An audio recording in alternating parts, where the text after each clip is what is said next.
Juízes, capítulo 19. Nunca tal se fez, nem se viu desde o dia em que os filhos de Israel subiram da terra do Egito até o dia de hoje. Ponderai nisso, considerai e falai. Versículo 30.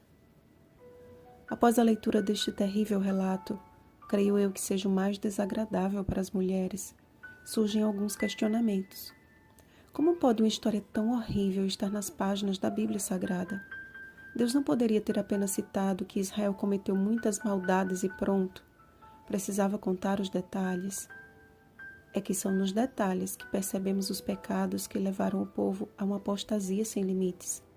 O concubinato nunca foi plano de Deus, mas havia se tornado costume em Israel, onde as mulheres concubinas não possuíam os mesmos direitos das esposas e, em sua maioria, eram tratadas como mercadoria. A rejeição por parte da concubina provavelmente se tenha dado por razão de maus tratos. Passado algum tempo, porém, o levita foi após ela para falar-lhe ao coração, a fim de tornar a trazê-la. Apresentou-se como um homem agradável e ganhou a afeição de seu sogro. Todavia, aquele homem com o título de líder religioso logo provaria sua covardia e insanidade. Não encontrando quem os recebesse em Gibeá, eis que um homem velho os acolheu em sua casa. Enquanto eles se alegravam, enquanto ignoravam seus corações endurecidos pelo pecado, enquanto buscavam prazer em coisas temporais, estavam prestes a tornarem-se cúmplices de um crime hediondo. A casa do homem velho foi cercada por filhos de Belial, que insistiam para que o homem lhes entregasse o levita, a fim de que pudessem abusar dele. Juízes 19 não nos faz lembrar de Gênesis 19? Da mesma forma que Ló chegou a oferecer suas filhas virgens para aplacar a fúria dos sodomitas, aquele homem ofereceu sua filha virgem e a concubina do levita para que delas abusassem. Por razões que não conhecemos, apenas a concubina foi lançada à mão daqueles monstros, sofrendo um estupro sem precedentes. Creio que este seja o crime mais temido por toda mulher. Agora imaginem ser entregue pelo próprio marido para sofrer tamanha maldade. Pior ainda, sendo seu marido um sacerdote, um líder religioso. Este episódio é uma prova inequívoca do que o homem sem Deus é capaz de fazer. No caso de Ló, suas filhas foram poupadas e os anjos os conduziram em segurança para fora daquela cidade perversa. E por que a pobre da concubina não foi poupada também? Não sei, amados. Só sei de uma coisa. Ela não foi a única vítima da perversidade de Israel. A sua triste morte ilustra a situação do ser humano longe do Criador, pior do que um animal.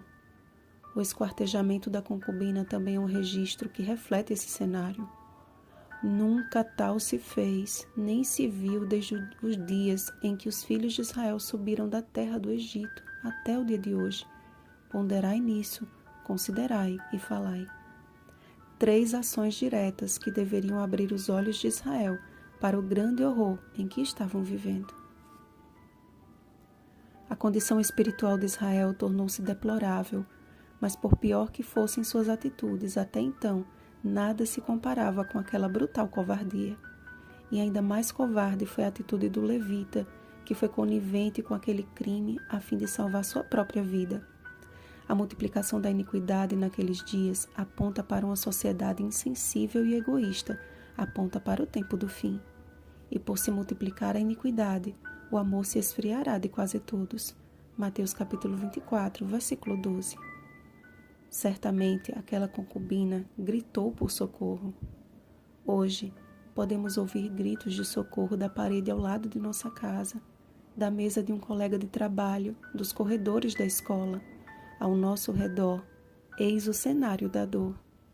Não permita que o seu coração se torne insensível às necessidades de seus semelhantes, mas que, como os anjos que livraram Ló e suas filhas, sejamos instrumentos de Deus, levando o Evangelho de Cristo e a esperança de sua breve volta a um mundo que está em contagem regressiva. Ponderai nisso, considerai e falai. Vigiemos e oremos. Bom dia, arautos do Evangelho Eterno. Rosana Garcia Barros.